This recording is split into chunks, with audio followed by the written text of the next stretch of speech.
Hello, hello! Good day mga ka-cutie! Happy Monday and good evening dun sa Pinas, no? So, for today's video, naglalaga na ako ng aking pork shoulder, yung may skin, kasi mag-crispy pata na naman ako. So, pwede na yung shoulder, same lang naman yun, di ba? So, ayan, pinapakulan ko na, itatapon ko yun yung unang kulo, kasi medyo malansa yun, di ba? So, let's go. Guys, ito na, papakuluan or napakuluan ko na ito ng 5 minutes. Itatapon na natin ang ating tawag niyan, unang kulo. Then, huhugasan natin yan siya and magkukuha lang ako ng bagong tubig dyan. Ayan. And huhugasan din natin yung karne guys para mas mawala yung lansa. Then, ito na siya.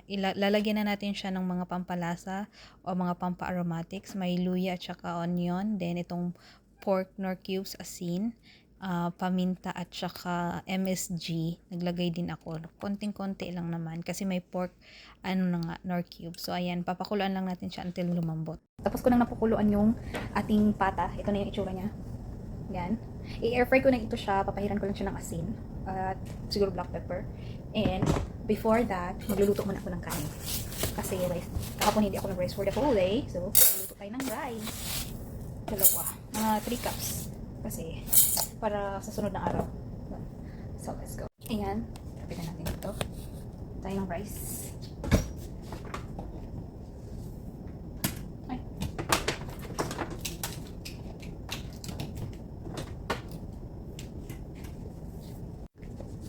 Ito na yung pork natin. No? Lalagyan lang natin ng asin. Papahira natin yan ng asin sa buong paligid niya para magkalasa-lasa din. Pero may lasa na din yan siya guys. Pero mas masarap pag may ganun. And then itong black pepper. Yan. Yan lang yung pinahid ko. And then ilalagay na natin siya dito sa air fryer. Maliit lang yung air fryer ko. Kaya tinanggal ko na yung support yun sa ilalim. Tsaka nilagay ko itong foil. Then lulutuin ko siya sa 375 or Fahrenheit and 20 minutes ang first side. And babalik ta rin ko na siya. Nahirapan pa ako. Kaya ayan. Sa other side din 20 minutes. Ayan guys, luto ng ating crispy pata. Ipapakita ko sa inyo. And check natin kung very crispy ba talaga.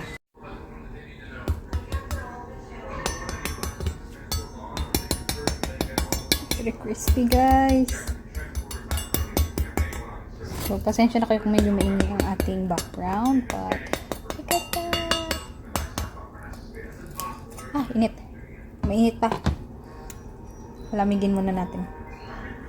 After 5 minutes guys, medyo malamig na siya. Yan, hihiwain ko na siya kasi kakain na kami at itatry natin kung very crispy ba. Yan, very crispy nga guys. So ayan, hihiwain ko lang ito and then i-prepare ko na yung food namin. Ayan, napakasarap oh. Tinikman ko pa na umuusok-usok pa siya guys. Malambot siya guys sa loob. And ito na, meron ako ditong kanin at saka yung pipino salad or cucumber salad. So let's eat everyone. Yum yum yum.